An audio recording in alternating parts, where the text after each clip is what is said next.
Welcome, guys.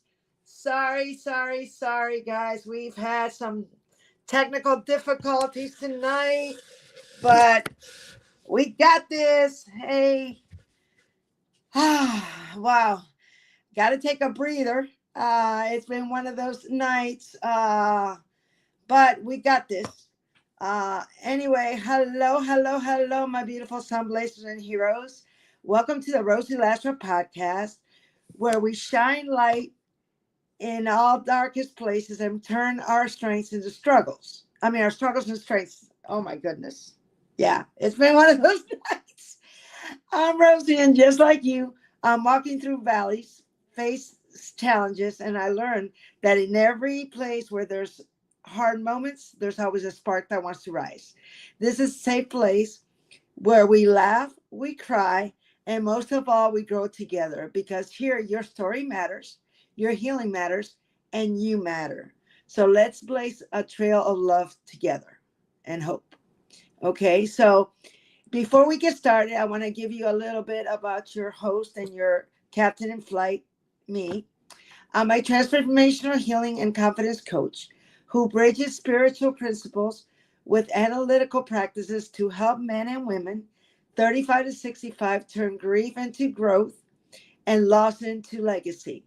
Through this work, I guide clients to align mind, body, and spirit so they can reclaim their health, resilience, and confidence and step boldly into the renewed life of purpose.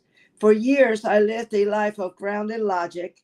I was an accounting controller, but everything changed on January 9, 2015, when I received a divine dream. In that dream, Jeremy, my son, ignited a mission far greater than I could have ever imagined to unite humanity through faith, healing, and testimony. What was once routine became revelation. My son Jeremy truly ignited the fire because unfortunately he passed away on September 15, 2024, from a rare form of liver cancer. 10 months later, Jeremy's Unity Flight was created. Not just a name, but a movement rising from love, grief, and divine alignment. Today, I am super excited, guys. Uh, I am. I have the privilege of introducing you to my sister from another mister, an amazing lady. Her name is Teresa Strong Merrick. Uh, she's she is the strong friend coach. She is a respected two-time best-selling author, narrow transformational coach, speaker, survivor, healer, known for guiding business owners and leaders through communication and accountability. Teresa empowers clients to overcome stagnation and achieve lasting results. Her firm nurturing approach helps entrepreneurs, my apologies, executives and other high achievers embrace their roles, drive performance, and realize their vision for success. We will be speaking of her new book, On Strong, 6 Ways to Build Your Self-Love Muscle. She will redefine what what it means to be strong, grieve authentically, and rebuild your self love muscle from the inside out. You can expect real talk about strength, healing, and boundaries, tools for confidence and communication, a powerful reminder you deserve to be seen, safe, and supported. You don't want to miss this right now. If you have a friend or currently are battling grief, you definitely want to tune in to this inspirational conversation. Uh, at- hey, beautiful, how you doing, Teresa? I am wonderful, Rosie. Good to see you. Welcome. Good to see you, my love. Absolutely. Thanks for having me tonight. I can barely hear you. Let me see what's going on. Why is your mic so low? Let me turn my volume up. My volume is all the way up. Mute. On mute. Talk again, my love. Checking 1, 2, 3. Yeah, I can barely hear you. Can you turn up your talk again? Speak again. All right, so I'm turning my volume all the way up. Yeah, I can barely hear you. What about now? Uh, kick from studio. Edit mic settings. Here we go. Let's go there. Reduce mic background. Automatically adjust. Let's bring you up. Echo cancellation. Speak again, my love. Can you hear me now? I hear you now. There we go. There we Okay. go. It's been one of those nights, Teresa. That devil doesn't want to hear you what you got to say, baby, because it's powerful. Oh my goodness. How you But we're doing? here. It's been one of those days. Oh, wow, wow, wow. Okay, let's get started, sweetheart. Yes, ma'am. Uh, Well, thank you for having me. It's a pleasure to be on with you tonight. I just appreciate the opportunity to share the story and to encourage some folks tonight.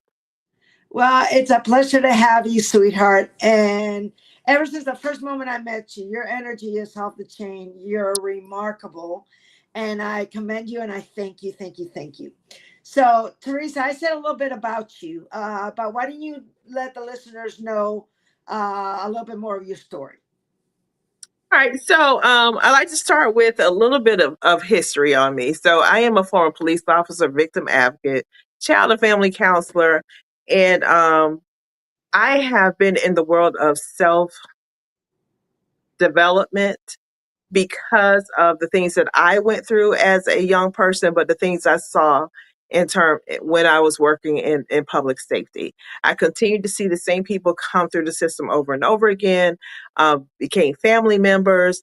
It was people choosing the same bad situations over and over again. And I knew that people needed something deeper, something that changed the way they viewed themselves, the way they held on to past trauma, and they needed something more than just a case plan. They needed something more than just a temporary band-aid on the gaping wounds that they were trying to mend. So that's why I went into neurotransformational coaching. And that just has such a big impact on me that I wanted to give that to others because I had gone through counseling. I had did a number of things, and although I got tools and I got validation, I did not get all the things I needed to shift the energy, so that I can really bloom and move through the world as me and get to know who I truly was without all the bondage of my past.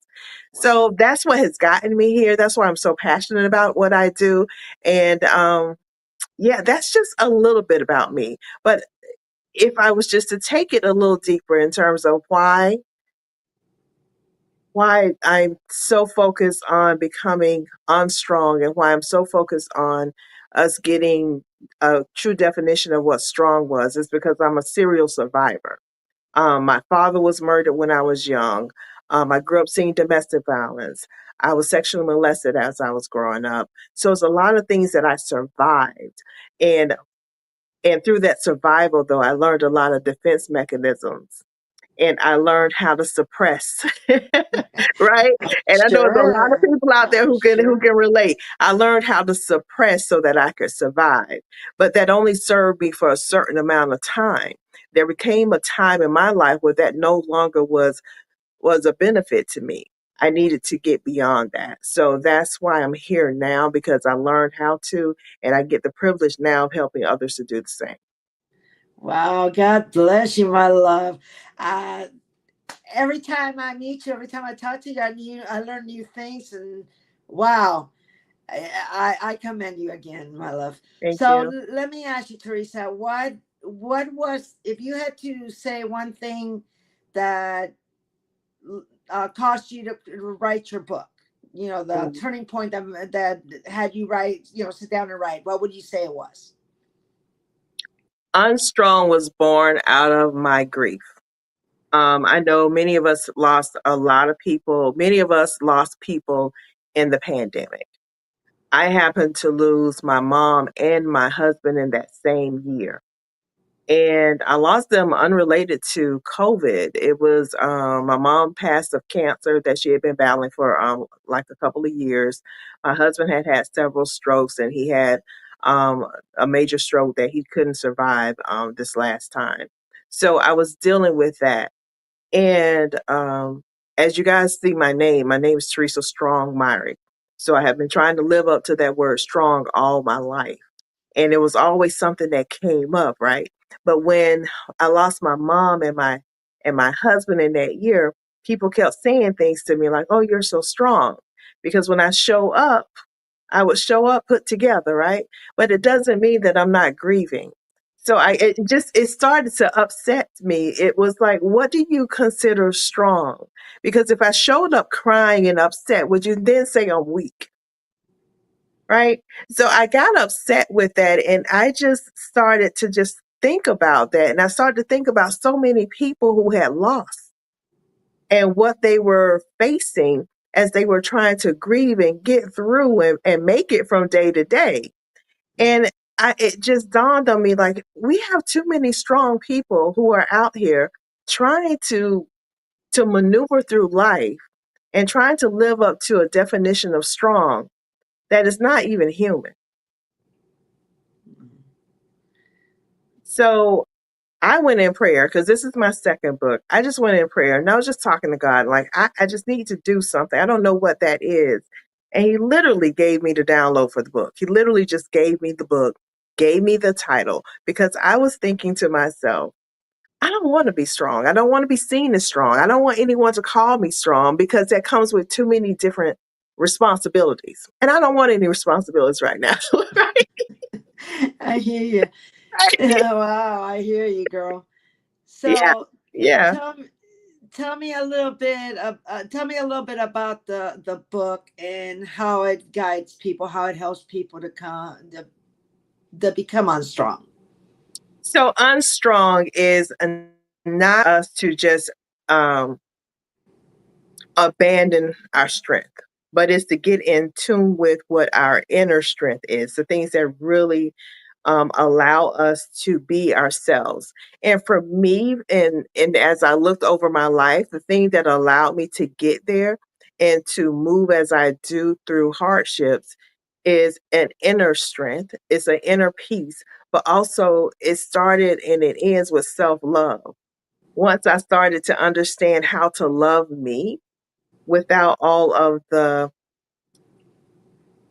pressures or being dictated by other people and society, that's when I started to understand what it is for me to be strong, how I needed to show up for me. Because if I treated me well, then I could be better for everyone else. But also learning, what is that?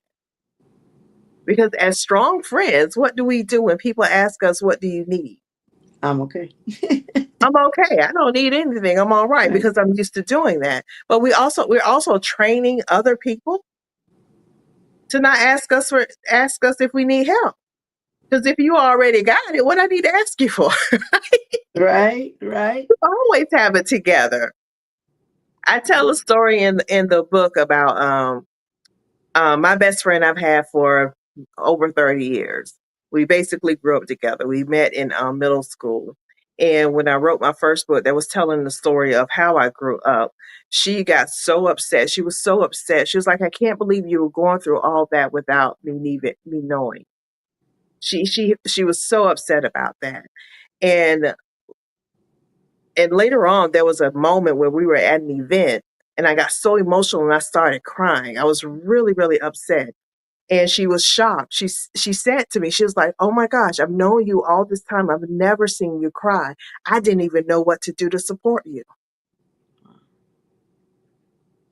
Right? So how many of us are in that moment because we have just internalized everything. We have pushed people away from us, not on purpose, but it's so much easier to take care of them. Right.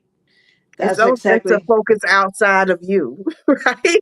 that's exactly what I did with when my son passed away. It was like last thing you want to do is because you know other people are grieving, so it's kind of hard to tell them what you're going through. So I get it. I get it. Yeah, and it is definitely about learning to love yourself. Most definitely.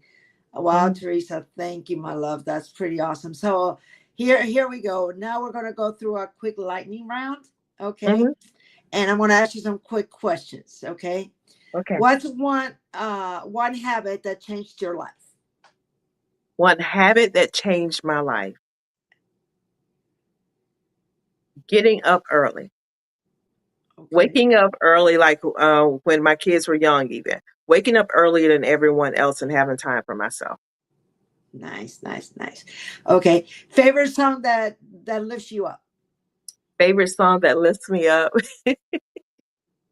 is Mary J. Blige, "Fine, Fine, Fine."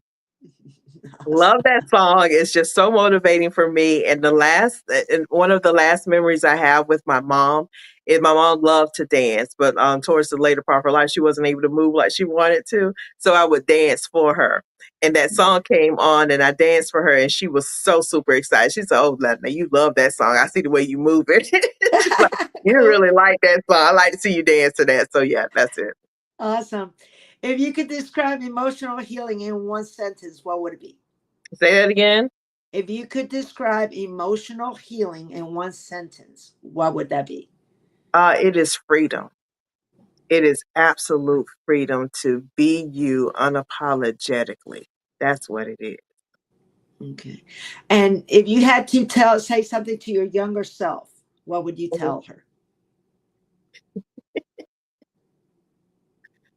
Friend, what those people think of you does not matter. Strong. Okay. What those people think of you is their business. Awesome. Well, Teresa, thank you for sharing your wisdom today, my love. Of course. Can you share with our client, our customers out there, what people they could connect with? Uh, Say that again. I'm sorry. Can you share with the people out there how they can connect with you? Oh, okay. I'm just So I am very active on social media. You can follow me by literally googling my name, Teresa Strong-Meyer. But I'm on Facebook as Teresa Strong-Meyer, Teresa Strong-Meyer, best-selling author. I'm T Strong Speaks, TEESTRONG Speaks on Instagram. Yeah, so those are places where I'm most active. But I'm always giving some inspiration online. awesome, awesome. Okay, guys, my Celebration of Heroes. If you're in Tampa, go visit Teresa tomorrow. She's having a book signing. Actually, we'll be in St. Pete. So we'll be at St. Pete at Thank Clean you. Eats across from Tyrone Mall. We're having a book signing. It starts at 11:30 to about 1 o'clock. So if you don't have your book, I will have copies there. If you have a book, bring it with you and I'll sign it. But we're going to have a discussion as well because we're getting ready for the holidays and I want you to get yourself together before all the things start happening. Right? Nice, nice, nice. So as I'm hearing Teresa, one of the things she says is that you basically got to learn to love yourself. Oh, yeah. And I believe like her that that's like one of the most important parts of coming out of grief is Mhm. you gotta pour into yourself. You gotta be able to also you know your strengths and know who you are. Mhm. So my sound blazers and heroes, thank you for listening in.